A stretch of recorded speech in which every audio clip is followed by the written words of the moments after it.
거기다가 전기 충격기를 놨어요. 근데 사람들이 놀랍게도 절반이 넘는 사람들이 가만히 있는 것보다는 그 전기 충격기를 자기 몸에 갖다 대가지고 이런 걸 느끼는 게 오히려 나았다는 겁니다.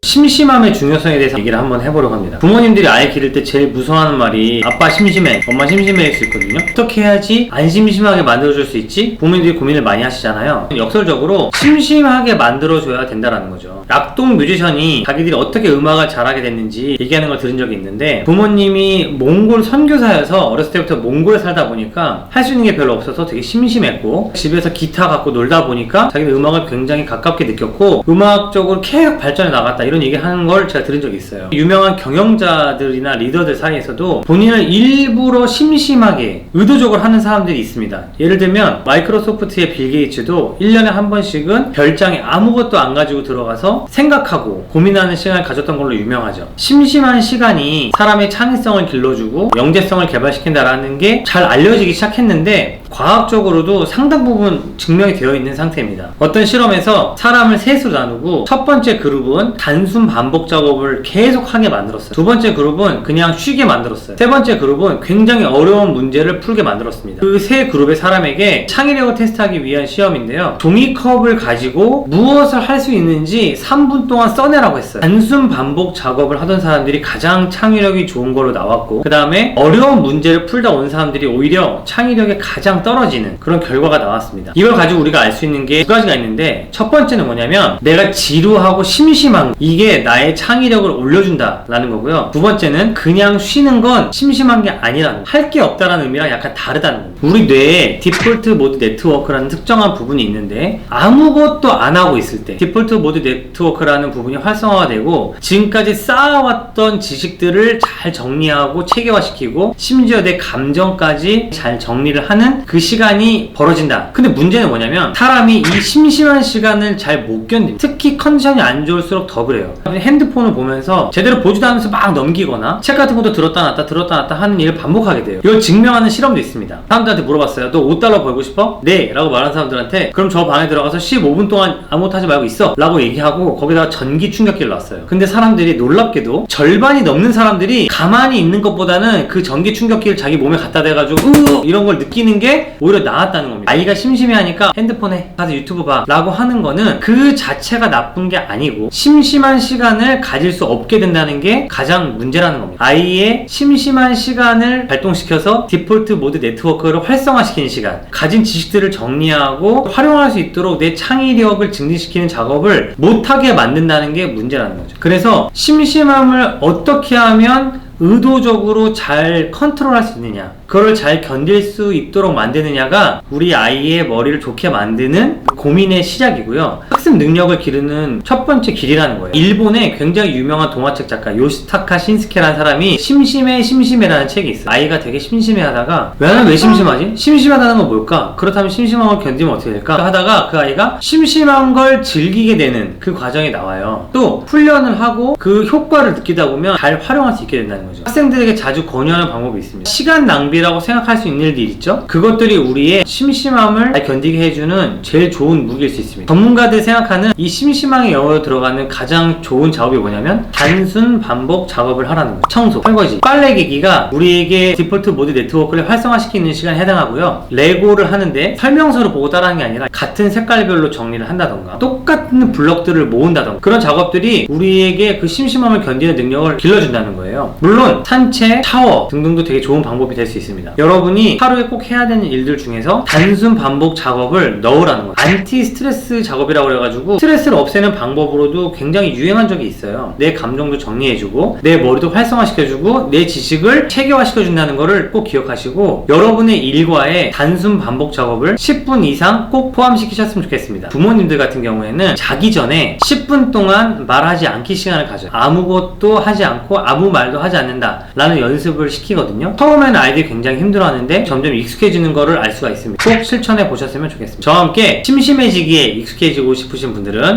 구독, 좋아요, 알림 설정.